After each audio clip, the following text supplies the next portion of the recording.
If you love Easter food, but heavy holiday dishes leave you feeling bloated, sluggish, or inflamed, this recipe is for you. Today, I'm making an Easter asparagus tofu quiche that feels festive, satisfying, completely vegan, and much more anti-inflammatory than a traditional Easter bake.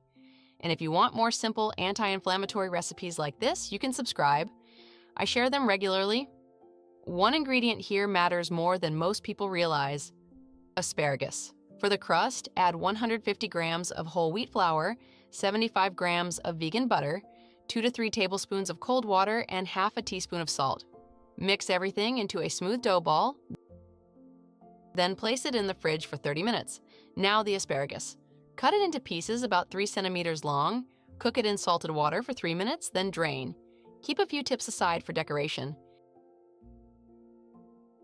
And here is why asparagus is such a smart Easter ingredient. It is rich in fiber, folate, and protective plant compounds like rutin and quercetin. Those compounds are linked to anti-inflammatory and antioxidant activity, and asparagus also contains inulin, a prebiotic fiber that helps support a healthier gut. Next, make the creamy filling. Blend 600 grams of silky tofu with 1 tablespoon of olive oil, 2 tablespoons of cornstarch, half a teaspoon of turmeric, 1 teaspoon of herbes de Provence, and half a teaspoon of black salt. We used smoked salt. Add regular salt and pepper to taste and blend until smooth. This is not just replacing eggs for texture. Tofu brings protein and soy isoflavones, which are associated with anti-inflammatory effects and better gut support, so this dish is doing more than just looking pretty on the Easter table. Now cut 200 grams of smoked tofu into cubes and fry it in olive oil for 5 minutes until lightly crisp. Then slice 2 green onions. Around this time, the asparagus should be ready. Let's take it off the heat. Cut 50 grams of sun-dried tomatoes into strips and add them to the tofu mixture together with the smoked tofu and the asparagus.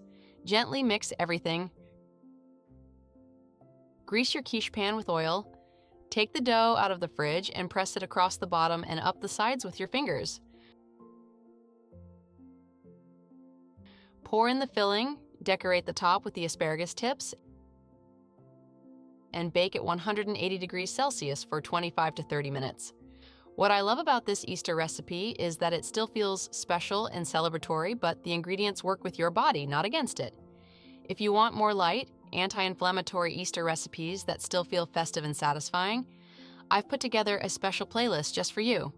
You'll find it right here, and the next recipe might surprise you.